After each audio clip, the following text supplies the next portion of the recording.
Hello and welcome to part 5 of my tutorial on how to build a browser game. In this episode we are going to get our login and register pages working. Not the pages itself, but actually registering.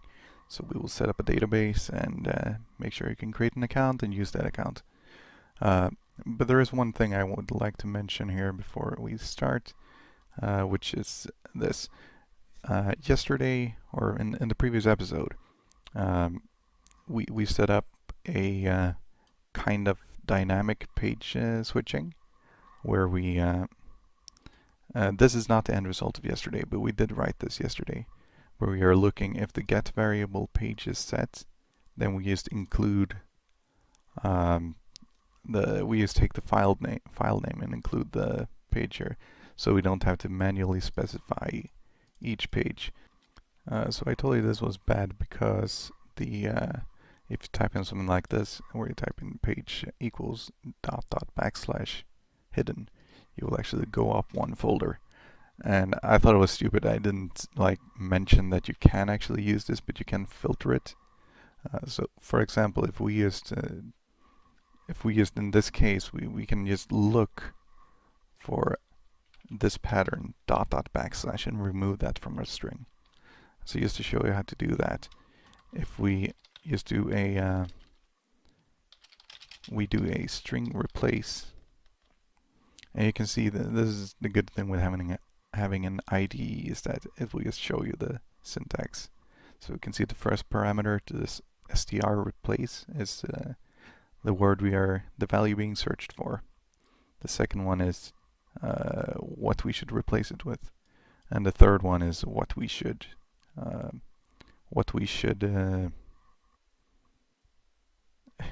search in, like which variable we should search. And you can also have a fourth optional value where maybe you just want to replace one of them. But so we are going to search for // and because / is an escape character in PHP, we need to escape that with yet another /. So this means ... and one /. And we will replace that with nothing. And what are we going to search? We're going to search through the get variable called page, like so.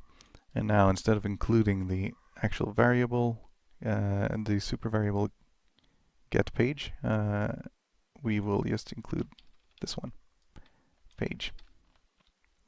So if we go back to this one where we are looking for // hidden and we update, you can see that it didn't work because we are looking for pages / hidden, because we removed that.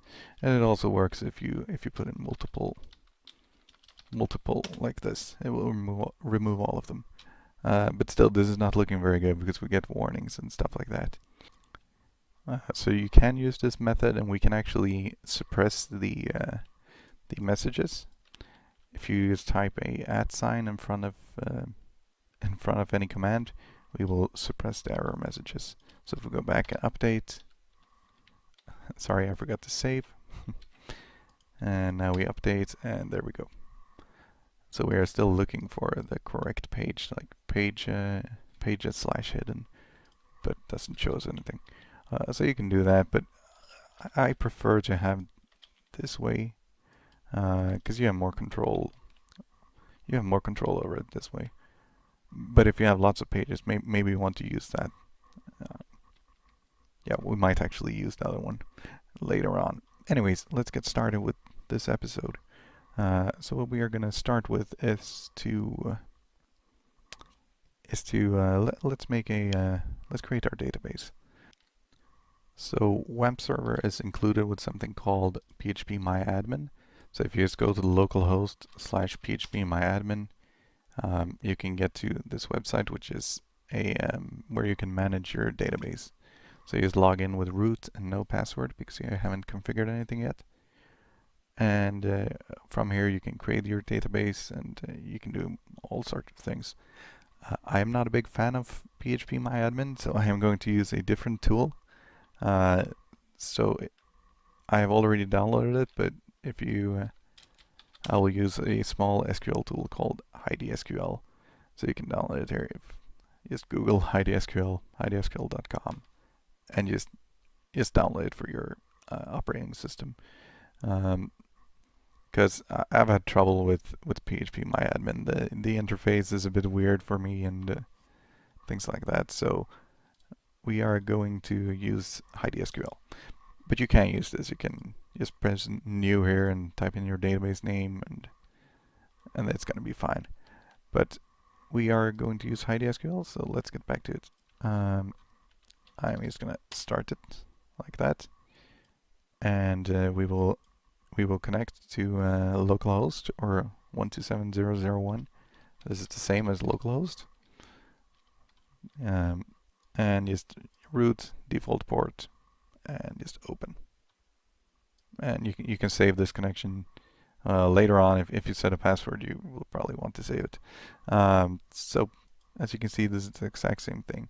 These 4 databases are created like standard databases. Don't remove these because things will stop working.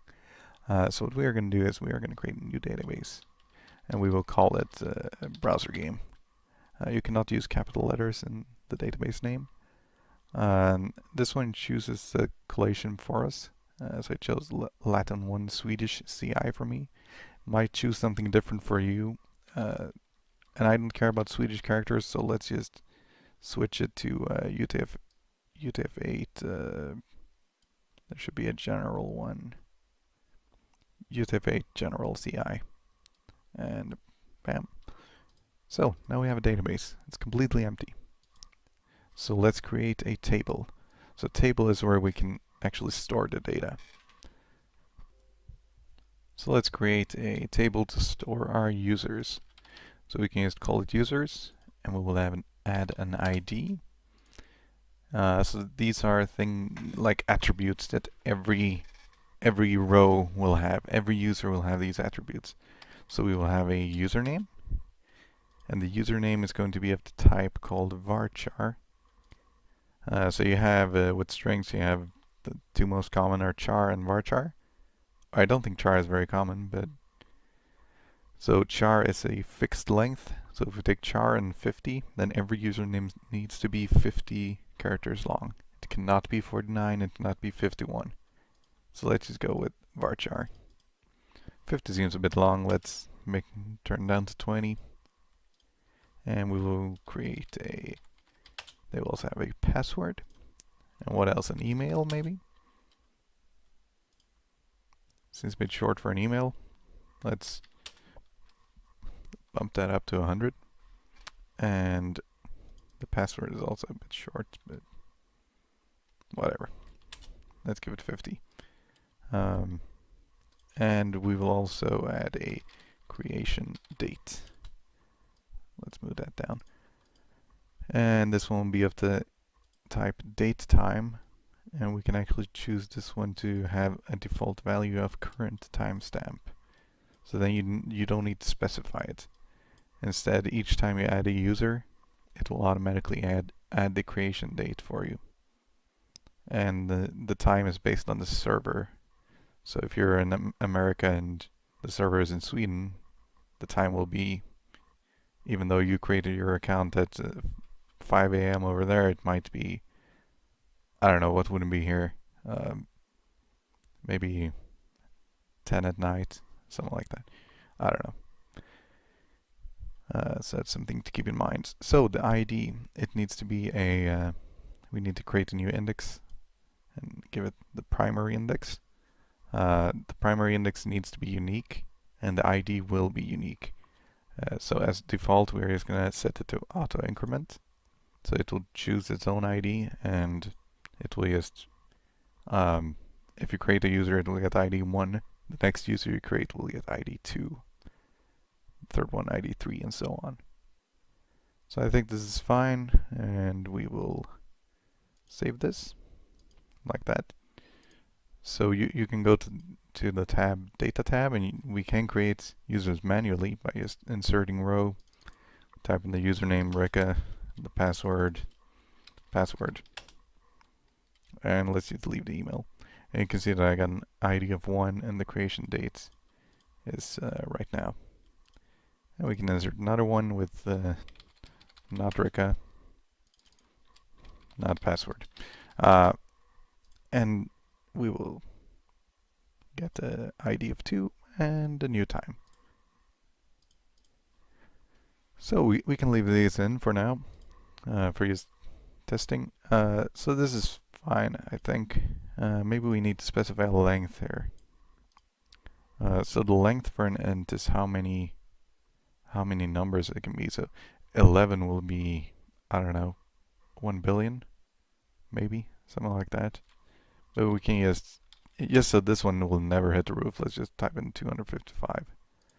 So that means it cannot be 255 different numbers. It's not 1 to 255, but it's like the ID 99. That's a 2 length int, so it can be really long. So I think that's fine. So now then, how do we actually use this in our PHP code? Let's go back to our PHP code, and we will create a new file. Let's create a new folder. Let's call it system. And inside the system, we will have our connection file. It's called connection, like that. So, oops. So here we will set up the connection, and each time we are going to fetch data from our database or insert data, we can just include this file and just get the data or set the data, so we don't need to rewrite the connection multiple times. So let's do this. So we're going to use something called PDO. So let's start by just making a config, our details pretty much. So we can have our, it's called DB name, and it's going to be MySQL host equals localhost, and our DB name right now is browser game, and probably need that one. And our login will be, right now it's root, and we can just keep it like that. And our password is nothing. Of course, we will set up a password, and we will secure it a bit, but we will do that later. Alright, so with that, we are gonna use a try catch method. Oh, awesome. That means actually it wrote this for us automatically. All I wrote was try and the starting bracket, and just pressed enter. So let's create our database. We'll call it DB, and we'll type new PDO and config. So this should be it. What the 3 dots does, it pretty much tells it to go through all of the items in the array.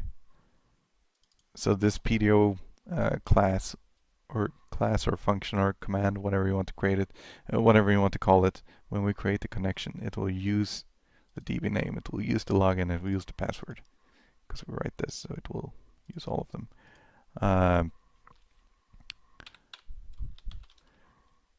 So I'm just going to write this, and then we can say what it is. Could not connect to DB. So what we are doing here is we are trying to set up a database connection. If for some reason this would fail, then when it fails, it will give us this exception error, this error. So we say we are going to catch that. We are going to check if this appears, and we are not going to. And then what are we going to do? We're just going to throw up a new exception. We're going to give them the message could not connect to DB. Let's just go to this page so we can see how it works. So let's go to localhost browser game, and where did we put it? System. connection.php. So we get nothing. But just to simulate an error, if we try to log in with the username Roo, then we should, there we go. So fatal error, uncaught exception with the message could not connect to DB. So now we will still give the user a exception, but we don't have any details. If we wanted to give them some details, we could write the this is nice. So we could take from the exception, which we call ex. We can just get the message from that. So let's see if that works. Yeah, access denied for user Roo using password no. So this is why you don't want to show these messages. You should do this for debugging, but not if it's live. My password, because if we have something like this, then once you're I actually thought the password would be shown in clear text here. Apparently it doesn't. But still, usually you don't want the users to see this kind of error. You usually want to give them some special errors, that are a bit more readable. So maybe could not connect to DB. Try again in 10 minutes. Things like that. So anyways, with this we actually have a database connection. So with this we can do things. So let's just do it in this file for now, just so we can see how it works. So since we manually created some users before, we manually created Rika and not Rika. We can just try to get those by just typing some SQL code. So we will select, and this is the star means everything, because you can select individual fields, individual columns. So we can say just select the username, for example.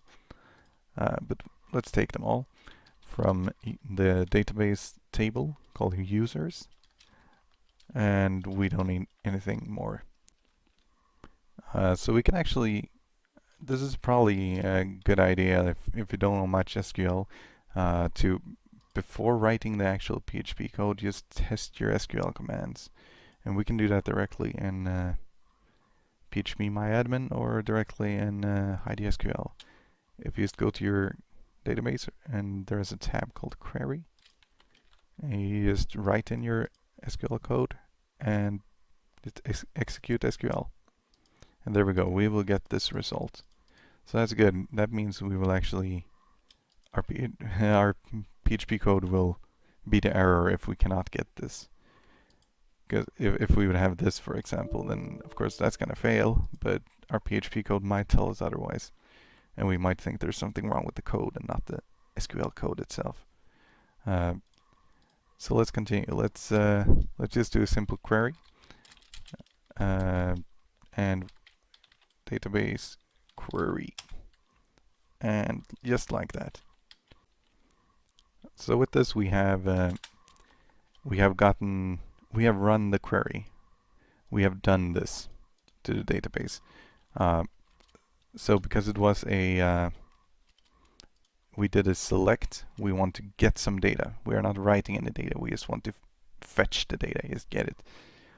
So what we will do is we will make a new variable and we will save the results by doing a fetch all rows. So with this we will get all the information that's in this stmt variable or stmt array that we got from this query. Sorry if this is confusing, but so now with this result, what we can do is we can just echo out things, just to show you that the query was successful. So because we are fetching all, that means result will have 2 rows, so it has become an array. So we need to use a for loop for this. So we can just use a for each result as row. So what this for each loop is, it will take each object in the result, and we will run through this code. And if we want to do something with that, it's called a row right here. So let's just echo out the values. Echo username row. We did call it username, right? Yeah, username. I think this is fine, just to see if it works. So now we will do this query, which will give us all of the users. We execute the query. We fetch all of the results into the result variable. And then for each row in that result, we will echo out the username. So let's see if this works. So we'll go back here and we'll update. And you can see username Rika, username not Rika. So this works as it should. And we can have multiple lines here because we fetched all the data, so we can get the password as well, for example. And you can see that for the first row we type out the username Rika, password, username not Rika, password not password. So I would say that our database connection work. So what we'll do next is let's just continue with this and just try to insert some data. So we can for now comment this out. And let's try to insert some data. So let's write a new SQL query where we can say insert into. Which table do we want to insert it into? Right now we only have one table, so it's the users table. Insert into users, and the values. Oh, sorry. And in here we type which values we want to insert. So if we look at this table, we don't need to insert the ID. That will be automatical. We don't need the creation date. And let's just ignore the email as well. Let's just put in a username and a password. So username, password. And the values for these will be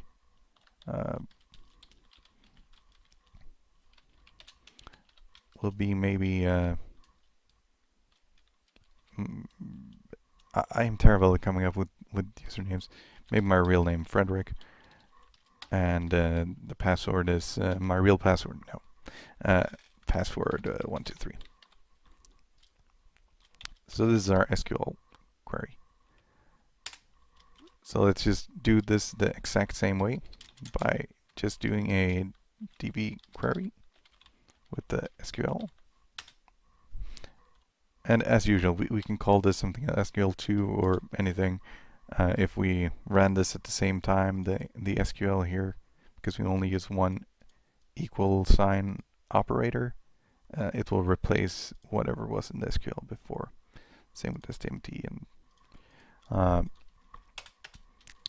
And let's just get the results here. Actually, we don't need to get the result from this, because right here we are just inserting data. So we can just run this as it is, and let's see if it works. So now it ran. So to verify it, we can go to our database editor and just update, and we can see that we inserted Frederick with the password 123. All right. So let's apply this to let's build a registration form and apply the same principles to that. Later on, we will of course not store our passwords in clear text like this. We will encrypt them, and it will be great. All right. So what we can start to do is to use. So this will be our file that we will use this quite a lot. This database connection here. So let's just well, we don't need to include it yet. Let's just make our registration forms. Let's start with this. So we're going to make a please register. So we will create a form which we will use to send some data. So the form will have an action assigned to it, which is pretty much the page we're going to run. So let's call this account options.php. So we haven't created this yet, but in here we are going to have the code that will register our user, and the method will be post. So there are two types of methods that you generally see, and that is the get method and the post method. So the get, as you know, is in the URL. If you type a question mark and then anything, just like we do with page right here. This is the method get, or the super variable. And there is also the post. So the post is hidden, and you generally use post when you want to send data to the server, and get when you want to fetch data. So in this example, we are using the get to get the register page.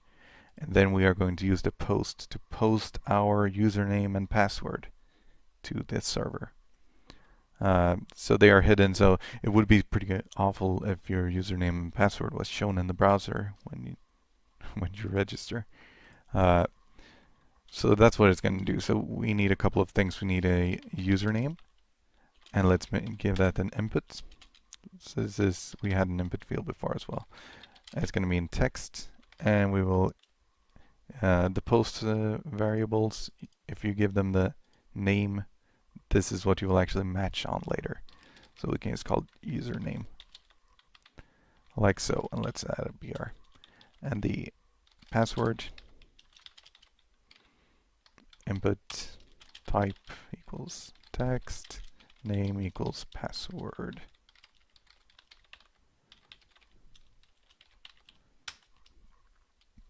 And lastly, let's also require an email.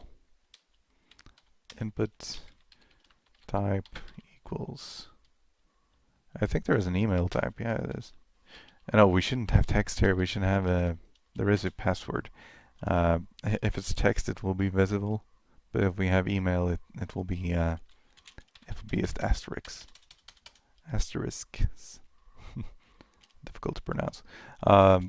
So type email and name is email. So with that, our form is complete. So let's see what this looks like. So we will go to the index page, and we can just go to the index page and we'll click register. So please register, username, password, email. So I would type in something like that with a very short, yeah, you can see this, that because we specified that this should be an email. Oh, we don't have a submit button. Let's get the submit button as well. I think it's input type equals, submit. I think that should be enough. Yep. So Rika password 123 with an email of 123. You can see that we will get an email. We can get an error because this is not a valid email.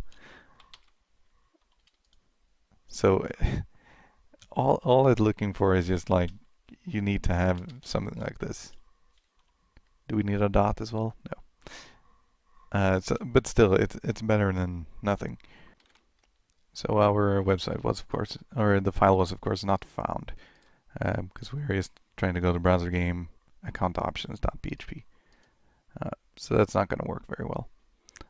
So what we are going to do is, first of all, we're going to restructure this a bit. Let's create this properly. We're going to create a folder that we call backend. And then we're going to create a folder that we call front end. And in the front end, we are going to put, let's remove some old things as well. Let's remove the hidden, because that was just and we can remove the entire old code folder. So we have a front end and a back end. Let's move in everything in the front end that the user should see. So the index file, the pages, and the design. And now we have a system folder, which this can also go, it's fine here. And we have a backend folder. So what we are going to do now is we're going to secure up our website just a bit. If you click on the WAMP tray icon, you cannot see it because I have a black bar down there, but if you just go here and you just click it and go to Apache and open up the HTTPD conf, and also do the same thing with the HTTPD vhost. So what we are going to do is we're going to change where the root of our website is, because right now it's in the www folder, and that means that all of the files in our backend and in our system is exposed to the internet. Well, right now it's not the internet, but right now it's your local network at home. But we don't want them exposed. What we want to expose is only the front end. So let's try to do that. So we go to this HTTPD vhost config file, and the document root, we just change it to browser. I think I had big letters like this. Windows does not care if you have capital letters or not. But if you're on Linux, or if you later upload this to Linux, you will get an error if you have the same config, because Linux is case sensitive and Windows is not. Not in this case, anyways. So let's just switch this to browser game. I think we might need to have those. Maybe. I'm just going to copy that. You save that, and we do the same thing in the httpd.conf. You search for document root. So you can see that we have this here document root installed here, www. So let's just enter this on both of these, and we save it, and then we reload, or we restart WAMP. So restart all services down here.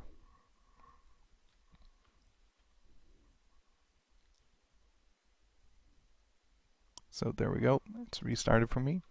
So if we go back to our file over here, if we just go to localhost, you can see that, oh, sorry, my bad, I was supposed to also type in the front end. So back to both of the files again, sorry about that. We just type in front end. And same thing here, front end. And we save that. And the HTTP. Oh, I'm already at the correct place. Front end and front end. So like that. And let's just reload it once more. Because what this means is that the only thing that will be exposed to the internet is all the pages, like our index page, which isn't going to include any crucial code, like compared to the system file, which has the connection where we will have a password and a login name and the database host, because this can be a different machine as well. So this will be protected. The only way to reach this is if we, in one of the files in here, include that file. If we go back additional steps and include the other files.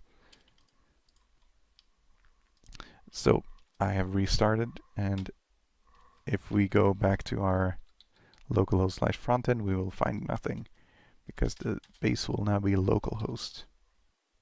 So everything will still work, and we just don't need to have anything after localhost.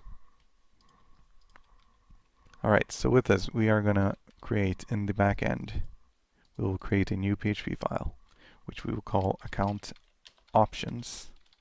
That was correct, right? Yep. And in here we will have our our functions, we can just write them now. Functions register account, like that, just an empty function, doesn't do anything right now. And another function called login. I guess we could have just called it register. No, let's go with register account. Why not? All right. So what we'll do now, if we look at our register page again, right here we are trying to reach the account options.php. So what we're going to do, instead of writing account options, we can just write a get variable, which we call bpage and account options. So just like we do with the normal pages, where we get them from frontend /design /pages, no, frontend /pages. If we type in bpage, then we are still going to be on the index PHP file, and in here we can just write in down here that else if the get variable bpage is set, then we should just include this backend file. So let's do that. Let's include the let's see, back one step and back end. Oh, sorry, I forgot those quotation marks, and account options.php. Oh, sorry, I actually need to. You actually need to say if the get bpage is account options, then we should go to. Then we should include the backend account options page. So now we'll go to the exact same index page, but we will include this page, which is far away. Or not far away, it's up here. So let's see what we can write in this one. Just to see that it works, let's just type out it works. Oh, sorry, echo it works. Just like that. Let's see if this works. So if you register with Rika123, the email can just be like that. We submit, and we get to the bpage account options. It works. Great. So what we can do now is that, because our form looks like this, and it's a post, that means with this we will send 3 post variables: the username, the password, and the email. To get those and use them, we call on them like this. So similar to the get variable, we just write post and then username. So we can just echo this just to see that they work. Password and our email. So let's try to run this again. And if you press F5 to resubmit or to update, you will actually resubmit the same values. We can say Rika123 at AS. So that works very well. So now what we can do here is to let's see, how are we going to match these to this function? Let's do like this. Let's go to the register page again, and let's add another one. Oh, sorry, and we just have a and sign and write action equals register. So now we'll have, that means we will get this get variable. So we can go into our account options, and we can just say that if the get variable register, action is register, then we should run the function register account.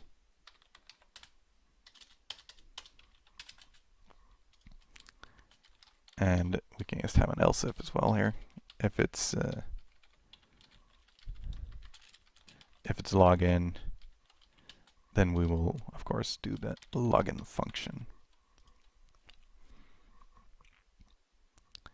So here we have two options. Or we have plenty of options, but since we are sending the username, password, and email with this, we can type them in the function over here. We can type them like this: post username, and then use them, or we can use them directly like this.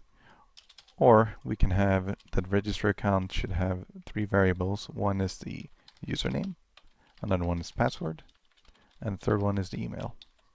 And then when we call on the function, which we do down here, we need to provide those. So we provide them by doing this: username, that's for the first one. The second one is the password, and the third one is the email, like so.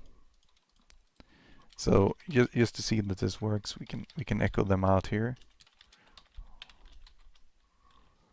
Let's just copy this 3 times, and the password, and lastly the email. So if we refresh this, or we actually need to register again, Rika, my password, and let's just go with that email. Submit, and we can see that we still get the same information. So that's perfect. That means we are getting this file, we are running this function with these 3 variables, and we just use them as the variables username, password, and email. So that's good. So let's create a, let's get the database connection in here, and let's get the database connection, and just enter this, insert this information into our database. Alright, so what we can do here is, because we need to get this connection, we need to have our connection, database connection, so we can just include, let's just include that file. And this will look a bit weird. We're going to fix this later, but just if we include the database file, so we go up one step and we go to system and connection. So this means that this file will be loaded into our, we will get this information. So we will get that. That means we can use the DB variable, which is our connection. And let's just make a query. Insert into users. And which values do we want to insert? We want to insert the username, the password, and the email. And the values are going to be username, it's going to be password, and it's going to be email. Just like that. And now we just need to run this query. STMD. We actually don't even need to save it to a variable there, but let's do it anyways. DB query, and we will query the command. So if we try to run this, let's see what happens. So we're going to go to the register page, and we'll type in Rika. Let's type in something more unique. Test Rika. And passwordio or something. I think I misspelled that. My at email dot mail. Submit. All right, let's see if this works or worked. So since we didn't tell it to say something, we should have probably written something like registration registered. And we should also do checks to see that it was actually written into the data, into the database. But for now, we can just open our... Oh, this doesn't work. Why did this not work? That's interesting. So, what we can do is, first of all, let's just echo out the SQL query, and let's see what we get. So since this obviously doesn't work, let's add a BR as well. We can just run it again. So continue, insert into users. Username, password, email. Values, testrica, nothing? Did I misspell it? Or oh, maybe you cannot send that again. Let's redo this. Testrica. Pass. Submit. No, we don't get anything there. The password is blank. That's interesting. It shouldn't be blank. It wasn't blank when we just did echo password. Let's try this again. That is very strange. And let's just update. No, it's blank.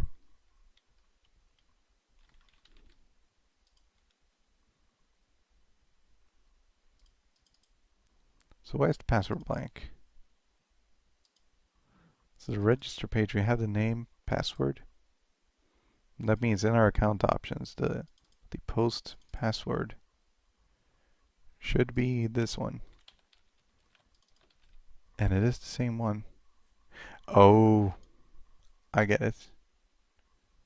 I get it now. Oh, this is... Now this is pretty interesting. So the reason here is that I'm including this database file, system connection.php. If we look at this in this one, we have the variable here called password.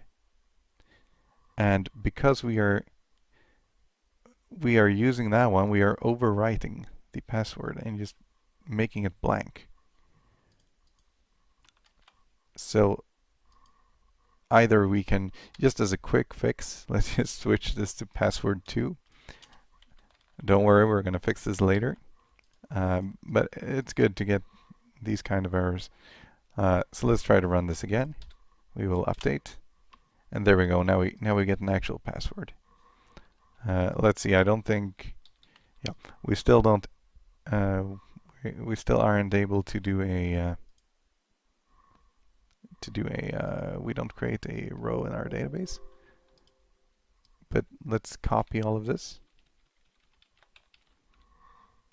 And just go back and we run it in the query builder. And see what we get. So you have an error in your syntax. Oh, I see. Alright.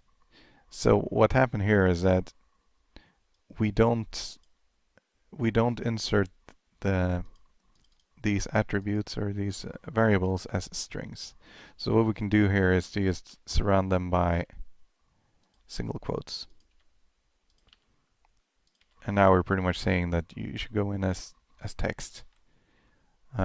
Because apparently I don't know what the @ sign is in SQL, but it does something. So if we would just do this, this is gonna work, I think. Let's try to execute that. And it looks like, yeah, there we go. So that works. Let's see if this one works as well.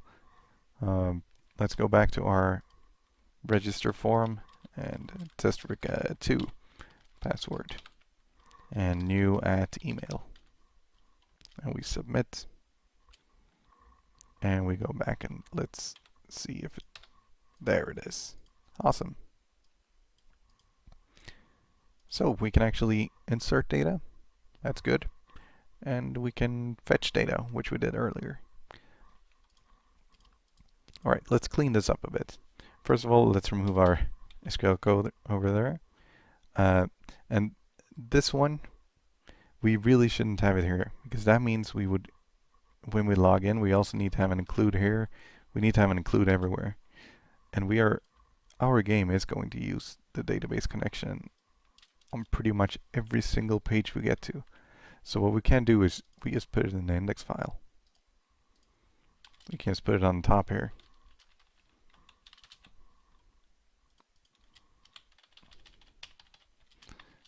Just like so. Let's just put it on the top. And right now we are going to get an error I think this is good. Um, this is good to see. If we rerun this exact same page, so just to walk you through it beforehand, we are going to go to the B page called Account Options, but we are going to include this file. This is what we do, the first thing we do. So we are going to include this file. The DB is going to be there, but let's try to run this. So fail account, we can call it, and just enter a password and then email submit. Undefined variable DB in account options. So the reason we get this is because all variables by default are created as local variables. And what a local variable is, now if we would remove the 2, so it's just password, this would no longer be in conflict, because all of these will be local variables. They will be local to this function. So because we included the file in here directly, it became part of this function, and that's why they clashed. So what we need to do is to, in the connection file, we need to say that the DB should be a global variable. So I say global variable, and that means we can later use that same variable, and we can change it in other positions as well. So we are saying that's going to be a global variable, and we also need to do the same thing in the function, so it knows to use the global variable DB. So if we go back and we try to rerun this, we will get no error, and we will get a fail account. So that's good, it works. Perfect. Because this means that whenever we need to use this, we can use in the login function as well. Let's just use the global DB variable. Okay, just leave that in there. Let's get the login to work as well. So let's just copy the form. We can just copy everything. Please log in. And we will just change the action here to login. And we no longer need the email. So now we will go to we will do the exact same thing. We'll go to the account options. And we have already written this, so if the action is login, we will use the login function. And in here, we can, actually let's do the same thing here. Let's get the username and the password. So we need to type them in here, post username and the post, I was going to write variable, password. So this query becomes a bit trickier because here we need to do a select. So we need to get the username, and or basically what we do is we look in our database and we see is there any row with the username, with this username and this password. So if we get a result, if we get one row that yes, this row exists, that means we have a valid user and we are logged in. So we are gonna select, we can select everything, that's fine, from users. You don't need to write this in caps, but it's just, I don't know, it's just a standard. You just write the select, the from, the insert into the commands pretty much in all the caps. Once again, because we are running Windows, we could write like this. But if you then try to port the same code to a Linux system, this is going to fail. So try to always keep your databases and tables in not in capital letters. So select from users, and we will use the command where username equals username. See, I remember to use the single quotes. And the password equals password.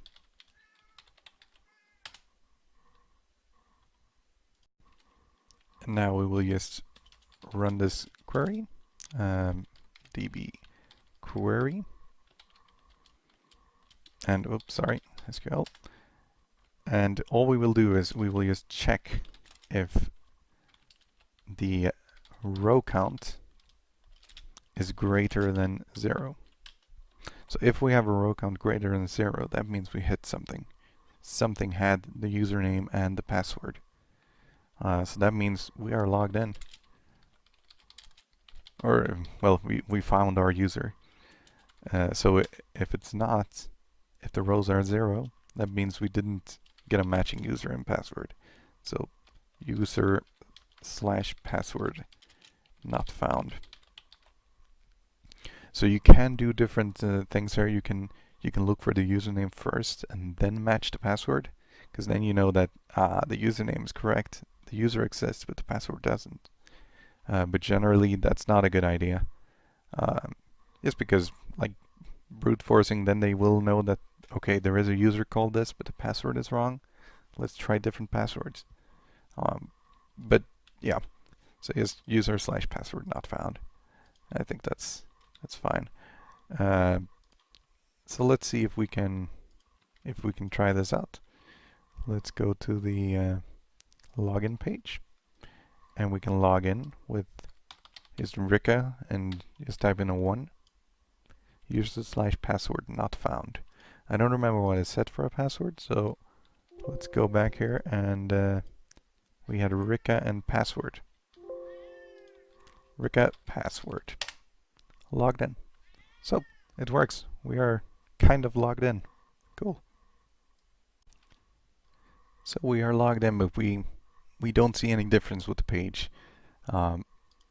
Let's try to change that. If we go to the code and we go to the index.php, and all the way up top, right before we declare this, let's just start our session. Start. So session start. When we write this means that we can use something called session variables. I love session variables. They are awesome. So what we can do is, in the account options, if we succeed to log in, we can set a session variable called logged in, and we can actually give it. Let's give it our username. That's probably a good idea. So the session variable, it's stored on the server side. So you as the client cannot change this. So we can have like our username in it, and then when we click on another page, maybe we can. Then we don't need to check again. We can see that this user, he is logged in, and we can do things with his username, and we can get his stats and things like that. So now that we have this session variable called logged in, let's see if we can. Maybe we should hide the register and login button. We don't need those now. So let's go to the design and the templates and the top. Let's put some PHP code in this file. So up here we can just say that if the session variable logged in is set, then we are going to show this. So this may look a bit weird. I'm opening the tag here, but I'm not closing it because I want this code to run. So we need to, down here, we need to open a new PHP tag where we can close it. So now we're saying if the session variable logged in is set, then we are going to show this. Now we don't want this, we want the opposite of this. So what we can do is to just put an exclamation point in front of is set. This means that if this returns negative, it pretty much reverses the function. So otherwise we can say else, or actually I like this way better. So we say if the session variable is set, then we will do something. And if it's not set, that means you're not logged in. Then we can write this code. And it looks a bit confusing with all the opening PHP and PHP tags and closing them. And I think it looks a bit weird. Okay. So we can pretty much have the same information. We can just put them here. But, oh, not sure what that was. Something in the editor. And here we don't need these, but we can just have a just change it to logout. Sorry.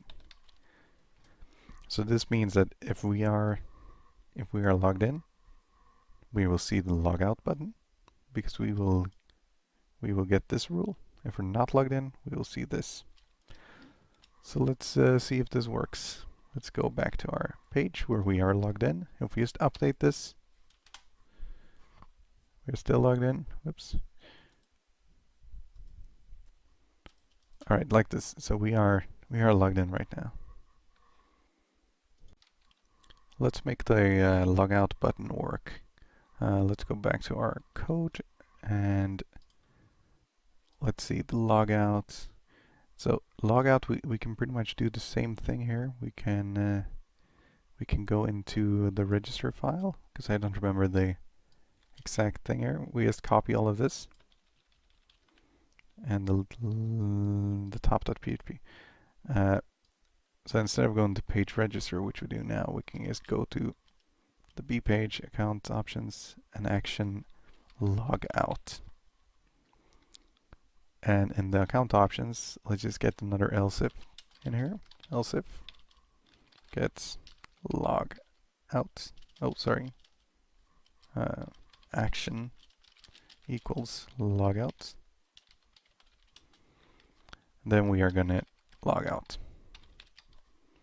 And with the logout function, we don't really need anything specific. All we need to do is to just destroy our current session. So let's see, I think it's just destroy session. No, it's not. Maybe it's session destroy. Yeah, that's it. So let's see if this works. Let's head back and we will update it once and press logout. And as you can see, it doesn't occur immediately that we see the buttons, and this is because PHP is run once. So we are destroying our session, or we are logging in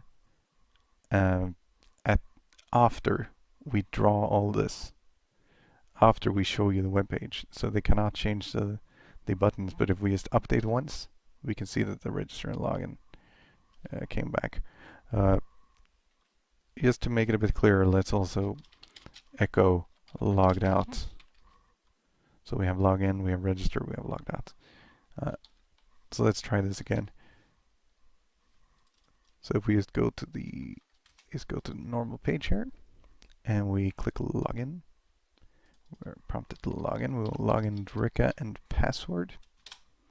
We are logged in. The buttons doesn't update, but if we press F5, then we will send the information in. That's not good.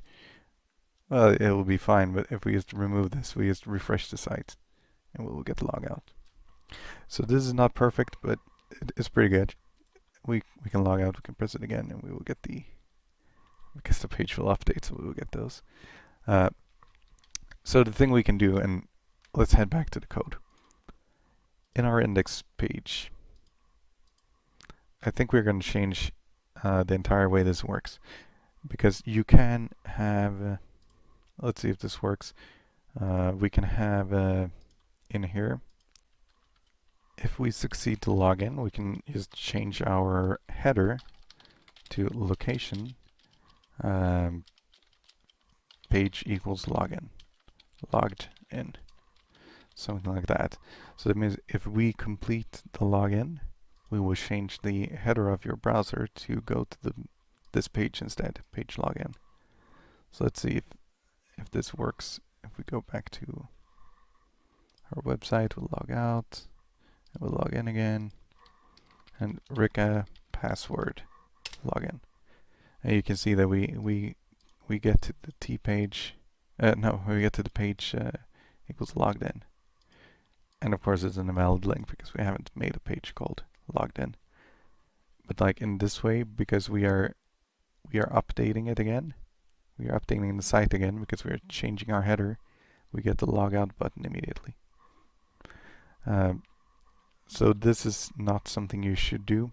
You should never, and I don't think you're supposed to be able. You are able to change the header after you have sent HTML code. If you want to change the header, it should always be done before any HTML code is sent out. And you can see that here we sent out HTML code logged in. In the index file, we sent out HTML code. You are not supposed to do this. So what we are going to do is to, our index will contain no HTML code at all. So let's do that. We will need to rebuild quite a lot. But let's do it. Let's get it over with. Let's take all of this code where we are changing the page and let's put it in a separate file. Let's create a file in the system and we can call it something. Let's call it pager. Why not? And we'll just paste that in. Alright, so like this. So we have that. And let's see, what does the index file look like now?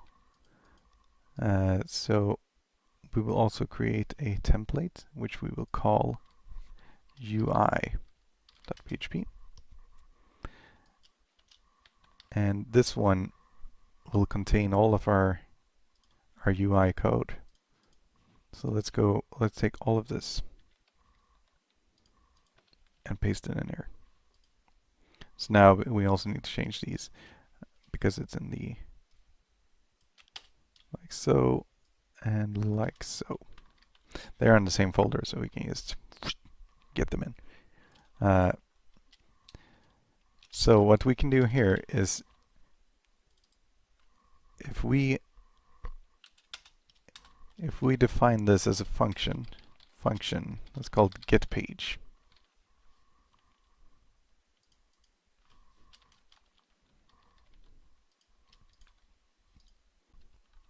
And then we can just take this function, the getPage function, and we can put it in the UI. So this is looking very strange, but I promise it will make more sense in a second. So we want some pages to show, to give us on UI, and we want other pages like the logged in page, like the login page. We just want it to go to the account options, do whatever it's supposed to do, and then based on the results, send us to a different page. So the way we can do this is if we just always add a, we can do like this. If is set the get variable, let's call it non-UI. So we will not load a user interface. Then we just do get page.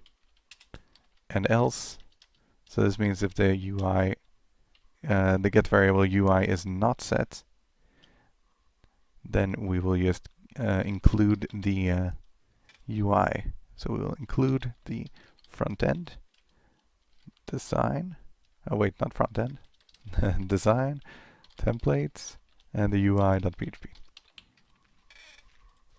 So now we'll, if we don't want an UI, we will just run the getPage function. So we will just do this, we will just get the information. And otherwise, if we don't have it, so we want a UI, we will do the UI stuff and we will run the getPage function in here. And I'm sorry, I forgot to use the PHP tags. Let's do like that.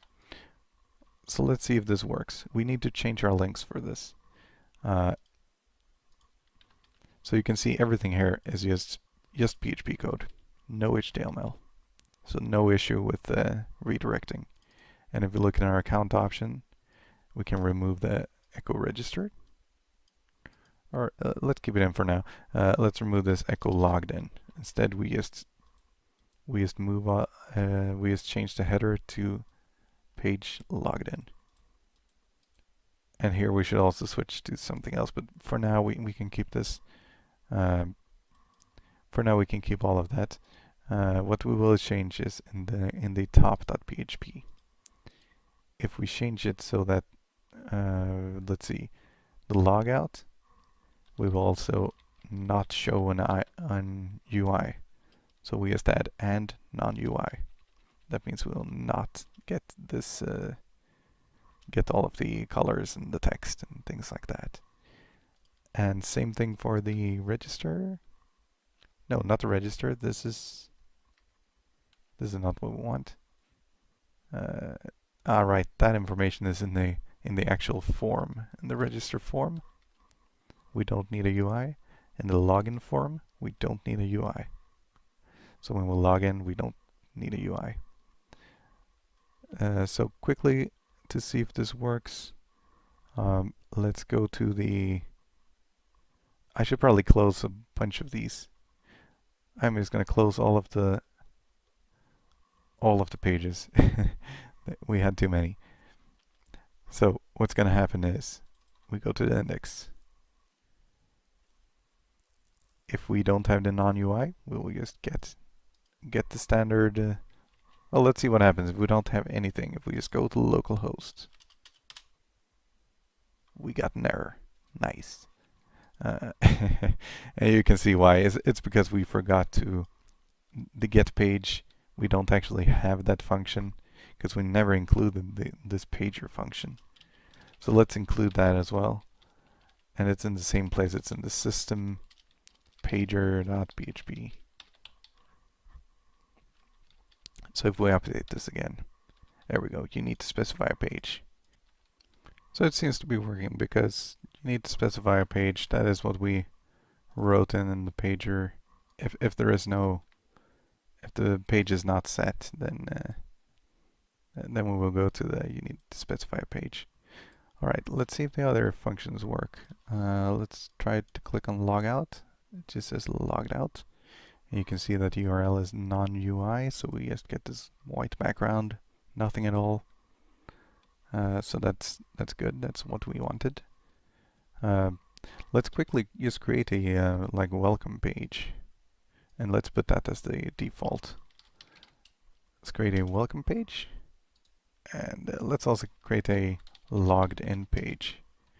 And we can say you are now logged in, just like that, and welcome to my game. Use the menu to navigate. Something like that. That's fine. And we can close those. And in our account options, let's just instead of typing this registered, or we can just go to wait, where are we?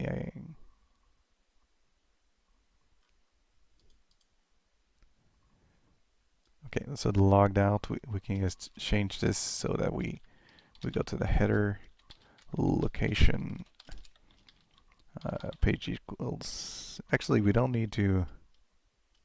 I wonder if I can leave it blank, because I just want to go back to the default page. Because in our pager, let's set the default here.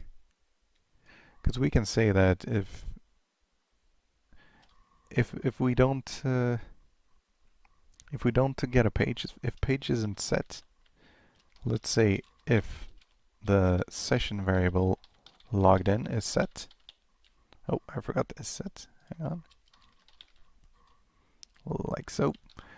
If it's set, then maybe we should go to the which page? The logged in page. So we can just include pages logged in .php. And if we aren't logged in, we get to the welcome page. So welcome. Okay, let's see if that works. I'm very unsure of this. I don't think that's going to work. We'll see. Let's go back to just localhost, nothing at all. Welcome to my game, use the menu to navigate. So we got the welcome page. And we click login. We type in Rika, password, enter for submit. You request an invalid link. Oh right, I remember that. In the pager, Maybe we should just use a while. Yeah, we are going to change this. We are going to change this a bit later. For now, just to see that it's working, let's get page equals logged in. You know what? This is annoying. Let's go with the wildcard one. Let's comment out all of that. And let's just do as I did in the beginning of the episode. We will do a page equals string replace. And we will search for this. Oops. And we'll replace that with nothing at all. So we will remove all like backslashes.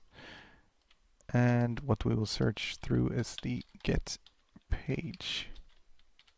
Like that. And we are just going to include the pages page. Oh, sorry. Page.php. So that should work. Yeah, you are now logged in. Thank you. And we'll log out and let's see if this works. No, it does not. So you need to have you need to write in something. And for this, I don't know, for now, let's just write in localhost. Maybe we should have like a logged out page, but let's just write localhost. Of course, this is something you would need to change later if when you are hosting this somewhere else, like on www.rika.se, then I would type in rika.se. So, oh, I see. So localhost / localhost. You know what? In that case, I think we can just type a question mark. Let's try to go back one step, and you are now logged in. So we can still get to this page. Later on, we will restrict it so we cannot get into the logged in page unless we are logged in.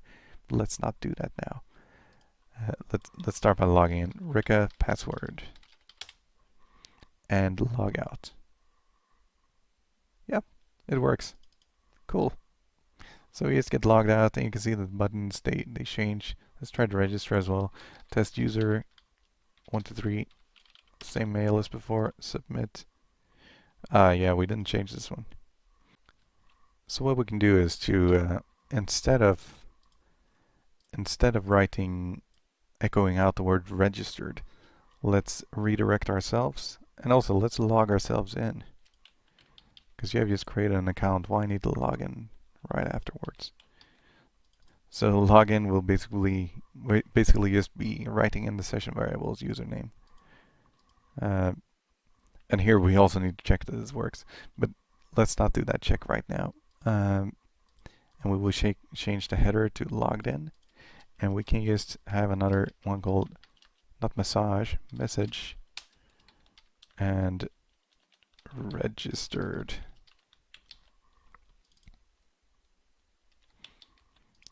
So now if we are in the logged in one, so we will go here after registering, and we can just say something like if set get registered message, sorry. So if the register is set, then let's just echo out the message. If message is set, let's just echo out the message. Echo get message. Let's add a break as well. So like that. And we can use that with this logged in as well. Because maybe this login might be, maybe we changed it to like the news or something, so you can see the website's news when you log in or something like that. So then you're not always sure if you have just logged in or not. So we can get that message here as well. To logged in. You are now logged in.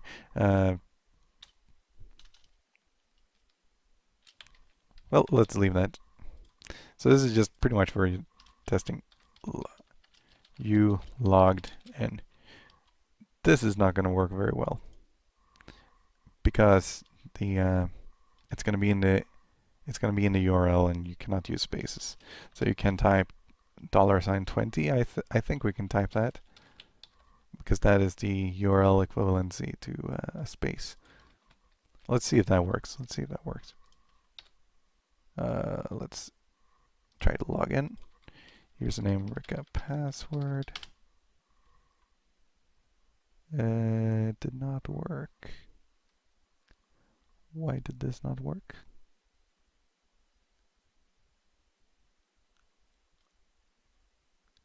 Oh, I'm trying to open the pages logged in? Oh yeah, that's what I'm supposed to do.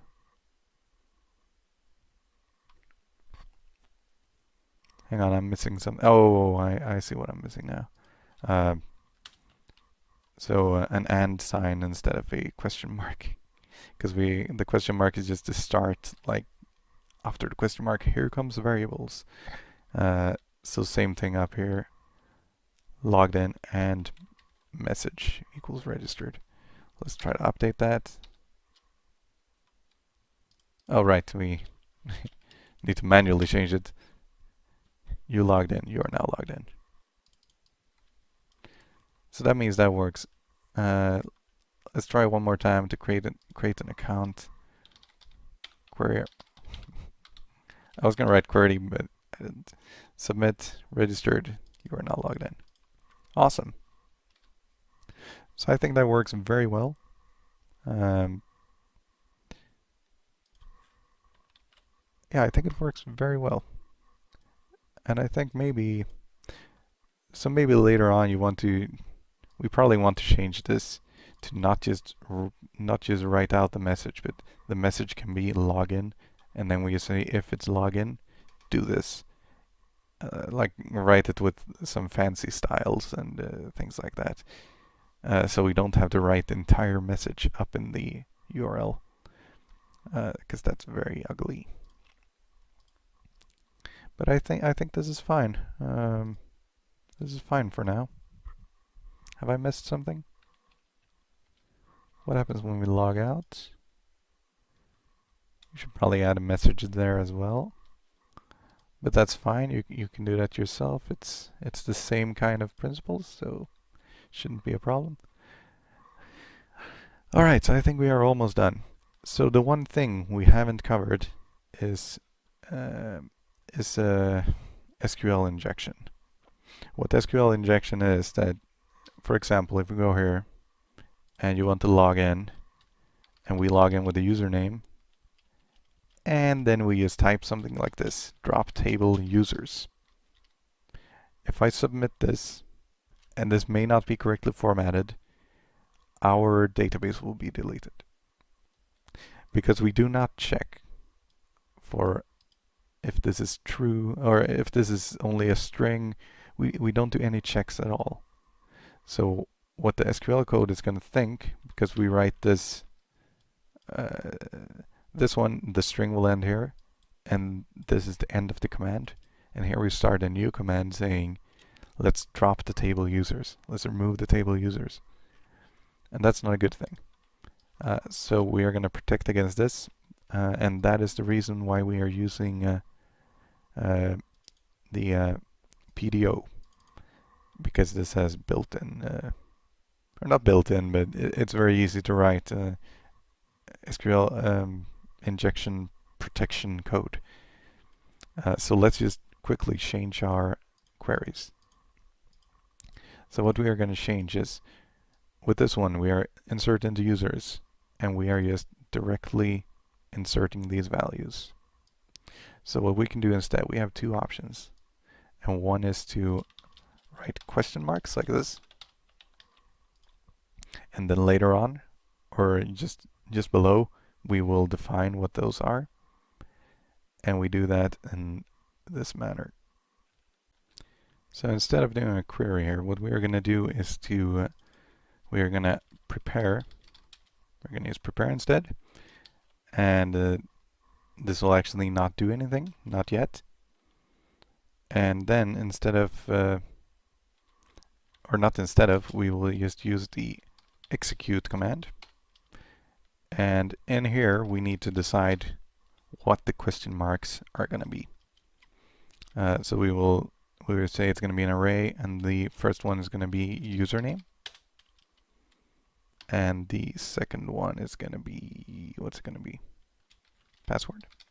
And the third one is going to be email. Oh, sorry, I removed one too many there. So with this, we should be protected from SQL injection. One thing we should note here, though, is that even if this command would fail, we will still be logged in and the header will still change. So what we can do is just to check if something was inserted into the database, just by doing what we have done in the login here, that we just check the row count is greater than 0. If it is, that means we inserted something. And if it isn't, then we didn't create a user. So we can just copy this header and just go to the go back to the register page with the message failed. Later on, we can also, or we should actually check that if the username is already in use. And we can do that in the exact same way. We can just make a query and look for the same username. And if it exists, we will say, no, sorry, this username already exists. But for now, I think this is fine. Right now, we haven't set up the message, so nothing will happen. When we go to register, we will see the empty register prompt or form. Let's do that. PHP. Let's be lazy. Let's just copy it. So like that, same as with the other one.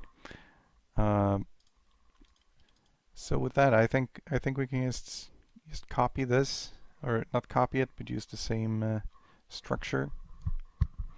Or actually, let's use the different structure in the login form. So you can use this. You can do this in two ways. You can write question marks, or you can write variables there. So let's write named parameters, I think it's called. Let's do that here. So where the username is, and instead of writing question mark, we will write username with a colon in front of it. And password, like that. And then we will prepare the statement, same as before. And then we just type, similar to what we did before, we will just execute with an array. And here we will, instead of just writing which array is in which order, we will write like this, username and the password.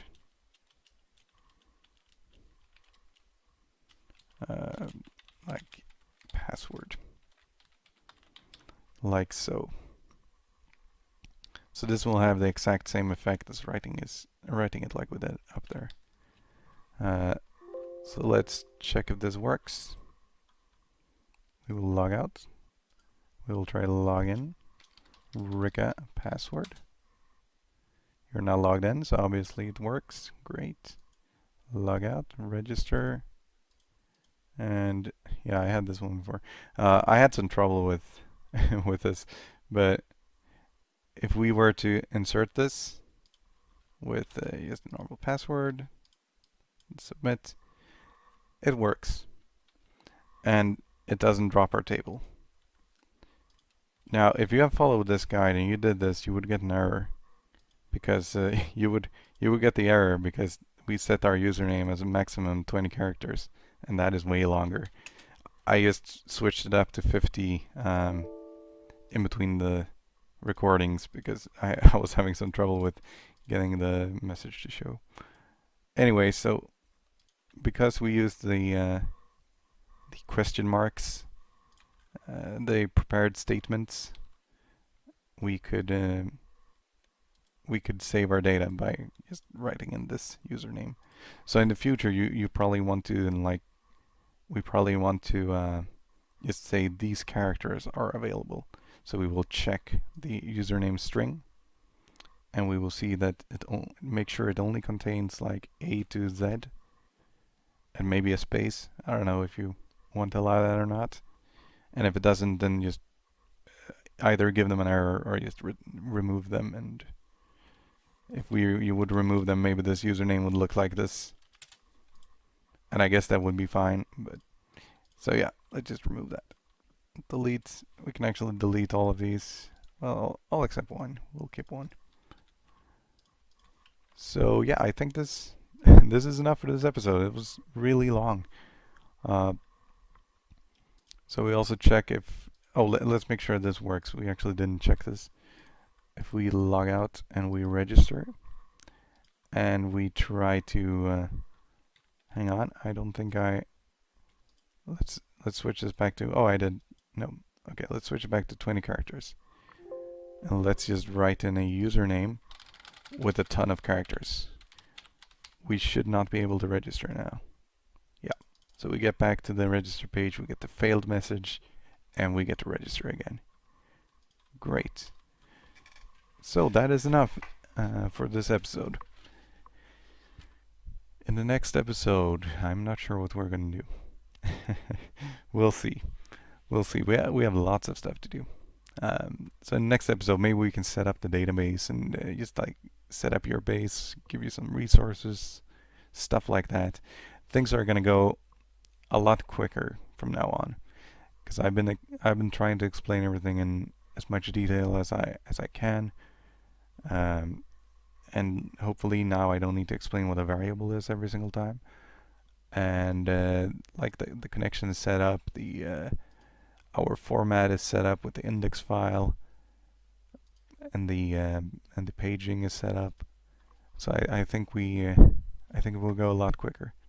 Anyways, thank you very much for watching, and I hope to see you in the next episode.